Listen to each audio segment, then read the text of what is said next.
Oh, okay, there we go. Usually I have to yell, and I don't have a megaphone. I'm kind of getting used to that. My name is Sarah Parker. My pronouns are she, her. I am the executive director and founder of Voices of Florida Fund, which is formerly known as Women's Voices of Southwest Florida. I love that bio. That was written by my assistant. It's very long, a lot of big words. But I am an activist. That's the one thing that is 100% on there. You know, I don't take compliments really well, but I am an activist. And it was born in me, it's my genetics. So a little bit about myself. I was born in New York, but I moved to Georgia and South Carolina and grew most of my life in the Bible Belt. Grew up most of my life in the Bible Belt. I came to Florida about 10, 15 years ago following Occupy Columbia, South Carolina. And that was a part of the Occupy Wall Street movement where we slept outside of the State House with no tents, only sleeping bags for weeks on end. By the time I came to Florida, I got to see a lot of my friends, my comrades be arrested, like a lot of people across the Occupy movement. I'm here today because I'm going to talk about Yes on 4, but first off, I want to really level set with everyone. The Yes on 4 campaign is about 80,000 patients. 80,000. Florida sees 80,000 patients a year for abortion care.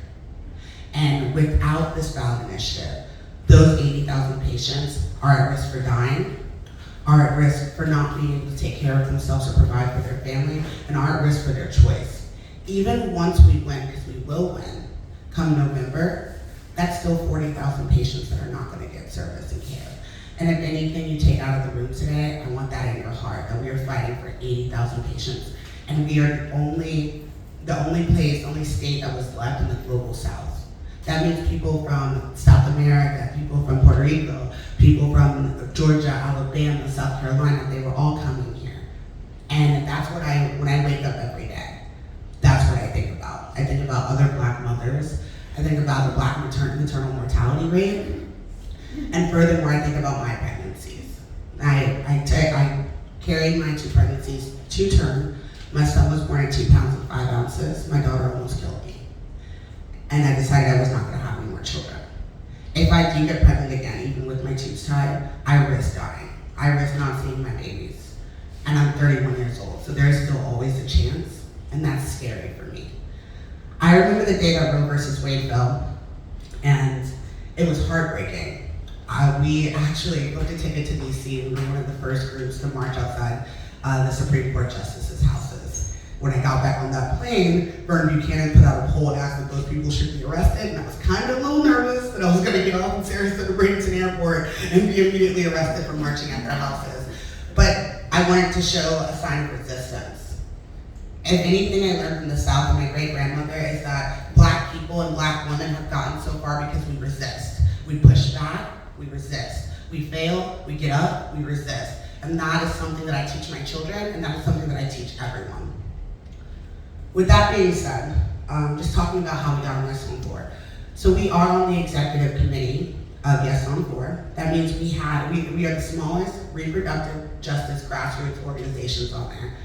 Yes on 4 is all the Planned Parenthood affiliates in Florida, 1199 SEIU, Florida Rising, Florida Women's Freedom Coalition, I'm probably forgetting another one, and then of course Women's Voices of Southwest Florida.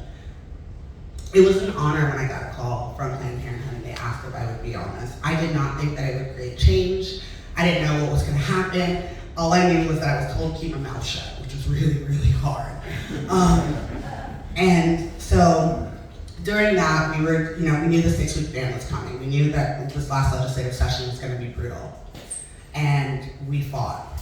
And we planned, and we planned, and we planned, and we planned. And we finally thought we're just going to sleep outside. We're just going to show them up every single day. Every time those legislators walk into that door, they're going to see us, they're going to hear us, and they're going to hear our message. Unfortunately, we were arrested the first day. And the funny story is that Nikki and Lauren were supposed to be our lawyers. And then they got in the circle, and I was like, what are you doing? Like, why are you getting in the circle? But we all wound up getting arrested together, and it was really powerful because we were able to break through the news cycle to let people know about the 6-week abortion ban. You would be incredibly surprised how many people do not know about the 6-week abortion ban. There will be tons of people that will go to Planned Parenthood or an independent clinic and not realize that their time is up before they even realize that they had time. That's scary. That's really scary. And I know that maybe it doesn't affect everyone in here, but it affects someone that you know and that you love. And we look at stories like Anya Cook, who bled out in the bathroom, and again, that level sets with us. I've been able to stand with her husband at plenty of rallies. I was the MC for the Orlando rally, and like I said, I've been able to stand with him on different panels and have conversations and discussions. Like I said, we're the smallest reproductive grassroots organization, and after our arrest, we stayed in Tallahassee still. We came back again, and we're like, well, we're gonna sleep outside again. Let's see round 2, let's see how it works. And they let us this time, and I remember the day that the 6-week ban was signed. I was sitting down, we're having a feeling circle. It was mostly thin women, sitting in a circle outside, barely have slept, no tents, just sleeping bags, and everyone was crying. And it broke my heart. And next thing I remember is seeing a helicopter.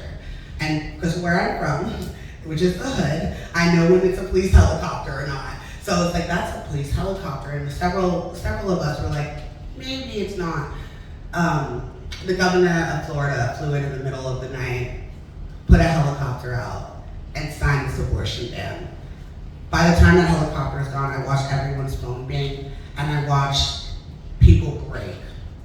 I don't know if you've ever been to legislative session, but people get broken.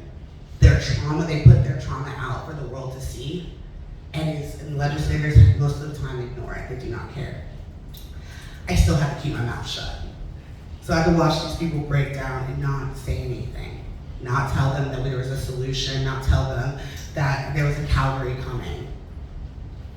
And then it happens. We were able to talk about it. We worked diligently to make sure our language was also inclusive. That was one of our things our group specifically did. So when you read the ballot initiative, you notice we'll say patients healthcare, because trans men have abortions too. And that's something that we need to be intersectional about, at least when we're in safe spaces like that. A lot of times you'll see us on the news and you'll see us say women, because we need to get 60%, and that's real. And that's a very, very hard number to even conceive. But we can do it. It shows that we can do it. There's a pathway to doing it, and it's important that we do that. I have gone to Las Vegas, New York, New Orleans. I've traveled more in the last 3 months than ever in my life. 6 months ago, I had never left the South, except one time to go to New York, and now I've been all over the place. One of the things that I hate is when I go to other places, and they're like, oh man, you're from Florida. Ooh, Florida. How are y'all gonna do that? Florida's hopeless. And I'm gonna push back on that. Florida is my home. I love Florida. I will fight tooth and nail every waking moment for Florida. Florida has some of the best communities. Florida has some of the best people I've ever met. Florida has some of the best mentors that have led me to this. People hate it. You think about the civil rights movement. Black people stayed in the South. Why? Because it was their home. And you know what? They fought in the South because it was their home. And you do not cede land to fascism. You fight against fascism. And that's one of the things that I say. When they say Florida is hopeless, I was like, no, y'all just don't have hope in Florida. We have hope in Florida, which is why we're doing this ballot initiative. When they say that, we should just let Florida float off, again, no, we're not. Because this is our home. We live here, people have bought houses here, our families are here, and Florida will be and always is worth fighting for. And I take that into consideration every day. Why don't I leave? Because it's my home. And I'm not gonna let someone push me out, just like the black people didn't let any of the racists push them out in the civil rights movement. I'm not gonna be pushed out. I'm gonna stand here, I'm going to stand my ground. With that being said, Yes on 4, you guys, how many of you guys know what Yes on 4 is? Have you read the ballot language? Yeah. Some of you do not know the ballot language, I'm gonna assume. I couldn't hear you. Couldn't hear you. How many of you know what Yes on 4 is? You raise your hand.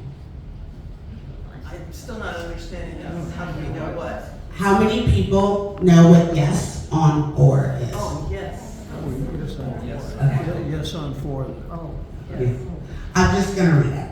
No law shall prohibit, penalize, delay, or restrict abortion before viability or when necessary to protect the patient's health, as determined by the patient's healthcare provider. This amendment does not change the legislator's constitutional authority to require notification to a parent or guardian before a minor has an abortion. That is the language, and you're going to hear all kinds of crazy pushbacks. We did this, and we took in consideration of reasonable limitations. We took into consideration the 80,000 patients, and as someone that is a radical organization, it was a little hard to be like, okay, we can have a cutoff, but it was important because we have to win. And we cannot win with just the Democrats. We have to win. This is a nonpartisan issue. This is about political interference in medical decisions, point blank, period. And one of the things that I think is really important is when we talk about this outside of this room, we say that government interference with medical decisions. You don't say pro-choice, you don't have to say pro-life, and government interference, because that is something that resonates. When you say pro-choice and pro-life, you are dividing people. And for once, even if you do not like these people, I'm not saying to invite them to your Christmas dinner, but we need them to go invite them to the polls. So make sure that we're talking government interference with abortion. I've had several people in chat ask if you could slow down a little bit. Okay, that's fine. I got you. I get told that all the time. I promise I'm working on it. It's the coffee. Starting in New York. Yes, exactly. I'm working on it, guys. I promise. So, with that being said, making sure I'm on my talking points. One of the things that our organization is doing up until the ballot initiative has passed is we've gone to different bars, different places where young people are, and we're putting Plan Bs in the bathrooms and Plan C stickers everywhere, because these people are still going to need access to healthcare, and if not, they should have the tools to make sure, or try to make sure the best that they can, that they will not get pregnant during this time if they do not want to get pregnant. We've been able to give away over 400 pregnancy tests, over 400 Plan Bs, all through Sarasota, and only in Sarasota. That is where our hotspot is, and we're taking, I believe in cleaning up my backyard first, so that is why we're putting resources in there. And again, people do not know about the 6-week abortion ban. With that being said, I think it's really important, the data shows it's important, that we talk to our base. Even if you believe that someone already knows about the amendment, talk about it. Talk about it, because we need our entire base, not 30% of voters to come out. We need 100% of voters to come out. We need 100% of voters to come out from our base to those polls, and we're going to win. I'm confident, as someone that sits on the executive board, that we will win. But we need everyone's help. If you do want to volunteer, we need volunteers really bad. We're also going to be doing regional and relational organizing. We just did a Super Saturday that kind of showed you we have a new app for people to use. And with this app, it helps you reach out to your neighbors and get them involved in Yes On For It. It's an amazing app, and it's called Reach App. But if you go to Floridians protectingfreedom.com, and I'll be here for a minute. That's floridiansprotectingfreedom.com, and you sign up to volunteer for our this will help you get ready for our Get Out the Vote efforts. It will also help you get trained on this Reach app, and also help you get involved. We need all hands on deck. Like, the ship is sinking. Like, this is it. This is the way that we win and we push forward. With that being said, I don't have very much more to talk about. Again, thank you. My name is Sarah. I want to open it up for Q&A. Is that cool, Jill?